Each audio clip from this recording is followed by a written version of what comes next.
depuis chez vous. Mesdames, Messieurs, bonsoir et bienvenue dans votre édition d'information. Voici les titres.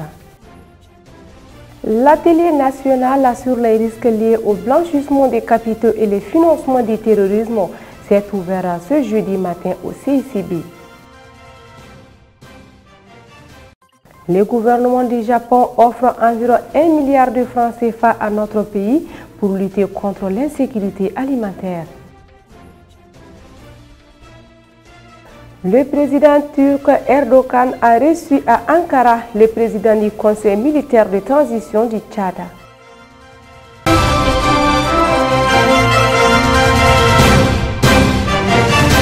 Bienvenue à tous. Le Conseil des ministres s'est réuni en session ordinaire le mercredi 27 octobre 2021 dans sa salle de délibération au palais de Koulouba sous la présidence du colonel Assimi Goïta, président de la transition, chef de l'État. Après examen des points inscrits à l'ordre du jour, le Conseil a attendu des communications. Les détails avec Ali Koulibaly.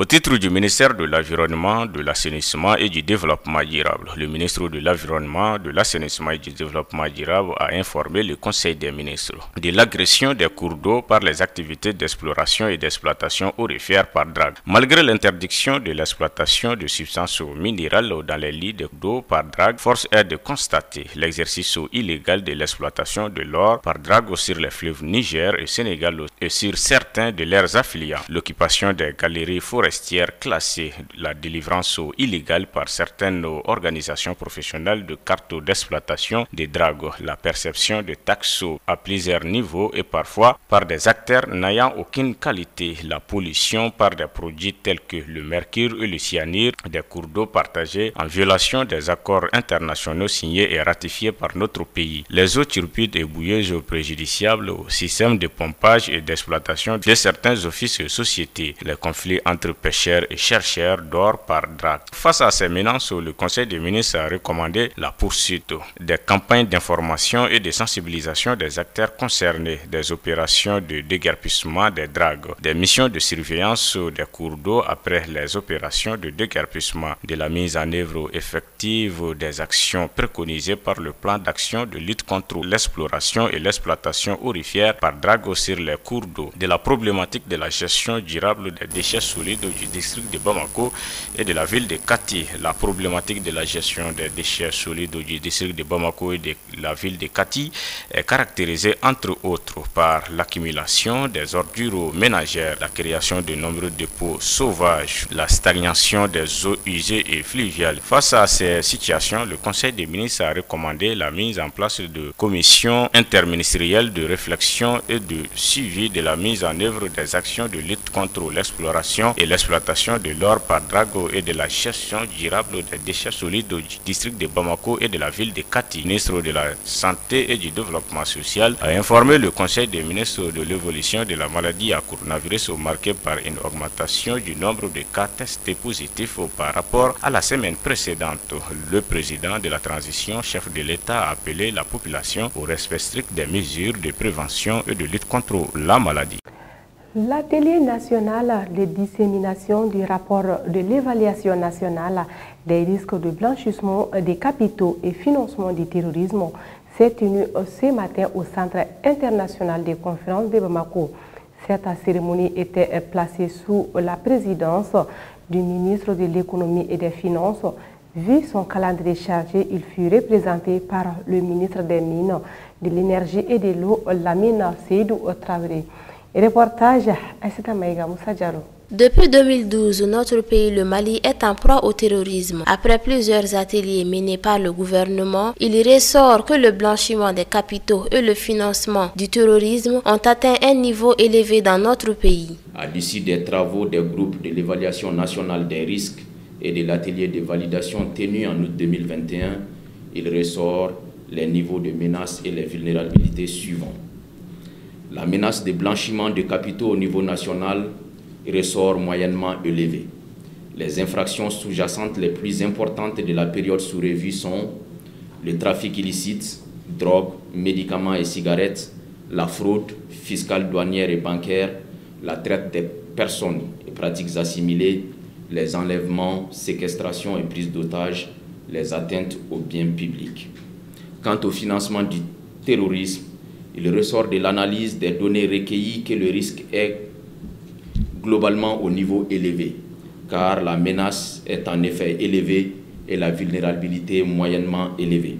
Le blanchiment des capitaux et le financement du terrorisme impactent très négativement sur l'économie de notre pays, d'où la nécessité de tous les acteurs du secteur de s'impliquer dans cette lutte.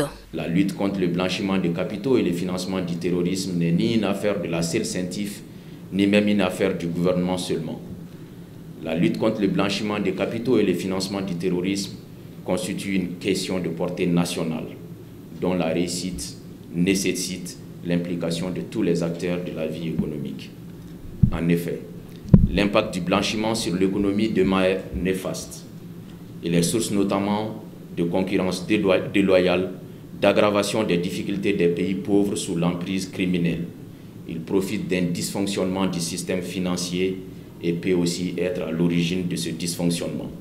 Dans le cas particulier du Mali, il annihile les efforts de développement car s'enracine sur les terreaux du crime contre les personnes et contre les biens publics. C'est un acte répréhensible en lien étroit avec les activités criminelles comme le trafic de drogue, le recel, la contrebande, la corruption, l'atteinte aux biens publics, le vol, l'abus de confiance, la cybercriminalité, etc. Il entraîne des effets délétères sur l'économie, mais aussi sur le bien-être social d'un pays. La lutte contre le financement du terrorisme s'avère d'une urgence vitale pour notre pays. Depuis janvier 2012, des hordes terroristes se sont abattus sur le pays, le menaçant jusque dans ses fondements. Pour sa part, le gouvernement est pleinement engagé à combler les insuffisances techniques et du dispositif. Plusieurs actions sont menées par le gouvernement du Mali pour lutter contre ce fléau. Après l'adoption par le Conseil des ministres du rapport de l'ENR et de son plan d'action, les mesures ci-après ont été mises en œuvre. La synthèse du rapport a été publiée sur le site de la CENTIF. Le code de procédure pénale a été modifié pour permettre l'élargissement des tribunaux compétents pour conduire des questions de blanchiment de capitaux. Un décret a été adopté pour désigner les autorités de supervision et de contrôle des entreprises et professions non financières désignées EPNFD. Le comité interministériel de lutte contre le blanchiment de capitaux et le financement du terrorisme a été érigé en commission nationale et sa base élargie. L'autorité compétente en matière de gel administratif pour la mise en œuvre des sanctions décidées par le Conseil de sécurité des Nations Unies a été désignée par décret. Un décret a été également adopté sur les bénéficiaires effectifs des personnes morales dans le domaine des industries extractives dans le cadre du processus ITI. Des formations ont été initiées. Une série d'études est en train d'être conduite. Le ministre a exhorté tout un chacun à s'impliquer dans cette lutte. Je ne saurais terminer mes propos sans exhorter l'ensemble des participants à s'impliquer activement aux activités de ce premier atelier pour en partager les acquis au sein de leurs organisations, entreprises et secteurs afin de contribuer à la connaissance des risques qu'encourt notre pays dans le domaine de la lutte contre le blanchiment de capitaux et le financement du terrorisme. Avant d'ouvrir les travaux, je voudrais qu'ensemble, nous puissions faire donc de la lutte contre le blanchiment de capitaux et le financement du terrorisme un outil privilégié de croissance économique et de développement social. Mais aussi et surtout dans le contexte que nous connaissons, je souhaite vraiment qu'on se donne la main pour faire de cette lutte contre le blanchiment de capitaux et le financement du terrorisme un moyen efficace de la reconquête de notre souveraineté et de la consolidation de la paix dans notre pays.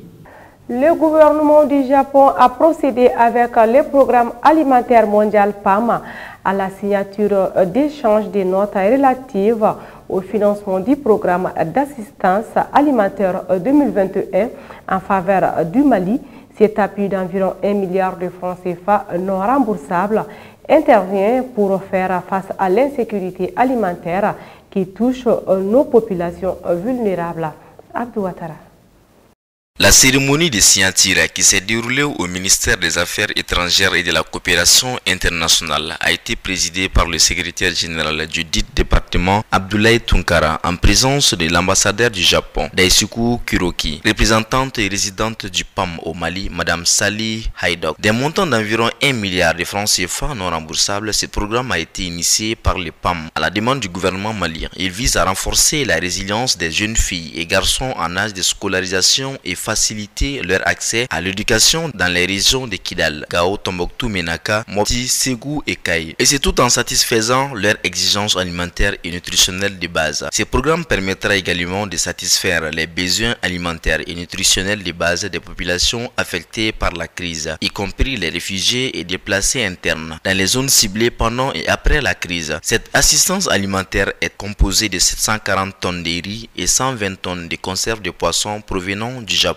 Signature des documents par les parties. Il convient de souligner que dans le cadre de sa coopération bilatérale, le pays du soleil levant offre une autre assistance alimentaire dénommée KR pour amoindrir la situation alimentaire et financer les divers projets de développement socio-économique de notre pays. À travers ces appuis, le Japon souhaite soutenir le gouvernement malien dans ses efforts de consolidation de la stabilité, d'assistance humanitaire et de protection des populations affectées par la crise, a indiqué son ambassadeur. De son côté, la représentante résidente du PAM a signalé que cette contribution permettra à son organisation de fournir des repas scolaires nutritifs à plus de 94 000 enfants dans 405 écoles situées dans les régions de Kidal, Gao, Menaka et Tombouctou. Et cela a ajouté Madame Sally Haidok afin d'améliorer la sécurité alimentaire et nutritionnelle et d'encourager la scolarisation, en particulier pour les jeunes filles. Pour elle, cet appui permettra également d'apporter une assistance alimentaire vitale à plus de 27 000 personnes vulnérables dans les zones de conflit dans les centres et le nord du Mali pendant la période de soudure. Cette donation intervient à un moment où notre pays s'apprête à rouvrir les classes de fondamentales et secondaires le 1er novembre prochain. Pour le secrétaire général du ministère des Affaires étrangères et de la coopération internationale, ce geste contribuera à améliorer la qualité des apprentissages, mais aussi à permettre à beaucoup de jeunes de ces contrées d'avoir une possibilité d'aller à l'école et d'y rester pour apprendre. Abdoulaye Tunkara a demandé au PAM d'exécuter dans les termes convenus les engagements au bénéfice des populations ciblées. Il n'a pas manqué de saluer l'accompagnement du Japon aux côtés de notre pays.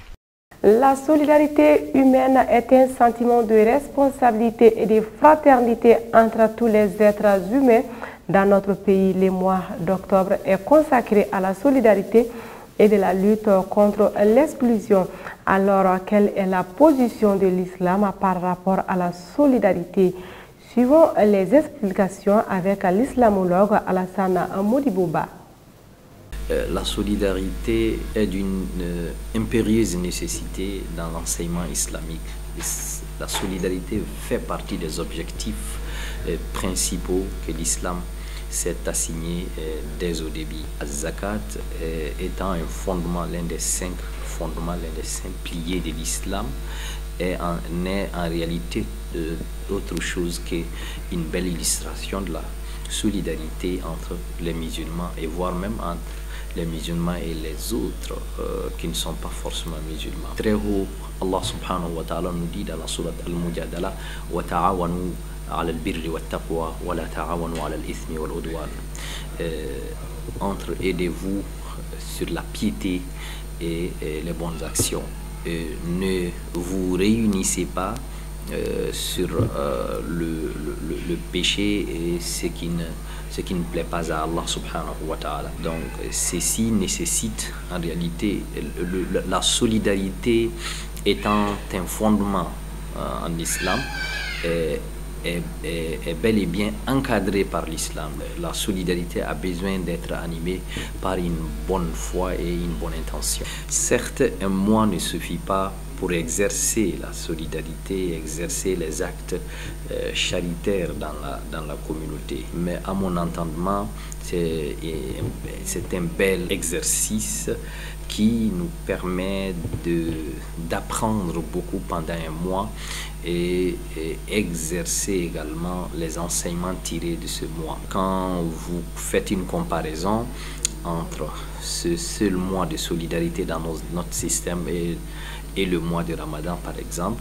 on voit clairement que la charia veut nous enseigner à travers un seul mois la piété, la solidarité, la crainte d'Allah subhanahu wa ta'ala, et pour que l'on puisse maintenir ce cap, ce niveau de piété pendant toute l'année. Certes, un mois ne suffit pas, même des années ne suffisent pas, parce que les nécessités sont tellement répandues et que vraiment nous sommes d'ailleurs tous des nécessités dans ces pays. Donc, raison pour laquelle la solidarité doit être animée à tout moment et que on doit être une partie intégrante de cette solidarité pour pouvoir réaliser ces projets de solidarité à travers l'intention d'abord, parce que ce qui est important dans ces actes, c'est que celui qui va vers la solidarité doit être encadré pour ne pas qu'il transforme ce projet de solidarité en un projet satanique et purement égocentriste. Le dernier mot que j'ai, c'est lancer un vibrant appel à l'ensemble de ceux qui sont aisés, qu'ils sachent que c'est Allah qui a mis la fortune à leur disposition et qu'ils soient capables d'en donner, d'en faire retourner à Allah. En donnant à une nécessité, c'est dans la main de Dieu que ça tombe d'abord. Donc, raison pour laquelle nous sommes tous appelés. L'ensemble des 6236 versets du Coran ne fait que nous construire la société et la communauté musulmane. Il n'y a pas de construction sans la solidarité. J'en lance un appel vibrant pour pouvoir pour qu'on puisse se donner la main, non pas dans un seul mois intitulé octobre, mais que ça soit un exercice continuel dans toute l'année. Le collectif intégrateur des Imouchaga est allié de la région de Tombouctou, CIAT, a été reçu ce mardi par le Premier ministre Dr Choguel Kokalamaïga. Au cours des échanges, le dit collectif a fait un rapport historique de ce que représentent les Imouchaga dans la région de Tombouctou et le rôle qu'ils ont joué en tant que patriotes lors de la lutte anticoloniale. Les détails avec Soumiatara. S'adressant à la presse, le président national du CIAT, Ibrahim Agnok, a expliqué que la rencontre a permis d'aborder le rôle que les Imouchab doivent jouer dans le processus des assises nationales de la refondation. Il indiquera que son collectif propose que la refondation assure une approche inclusive pour avoir une bonne thérapie au niveau national en termes de réforme du code électoral, des questions de paix et de sécurité, y compris des réformes au niveau social et de l'administration. Selon Ibrahim Agnok, les assises nationales de la refondation doivent nous aider à contextualiser notre démocratie. Nous devons nous assurer que les organes que nous mettons en place soient réellement l'aspiration des communautés à la base, afin que nous puissions toucher du doigt les vraies problématiques de nos communautés, a-t-il développé. En outre, a fait savoir Ibrahim Agnok, les CIAT travaillera avec le ministre de la refondation de l'État chargé des relations avec les institutions pour une meilleure internalisation des propositions du collectif et une implication effective des différents organes du CIAT dans les travaux. Par ailleurs, le CIAT a rendu hommage aux autorités de la transition avant de solliciter leur aide à ce que le collectif soit reconnu comme un dispositif qui puisse assurer l'intermédiation sociale pour le retour de la paix.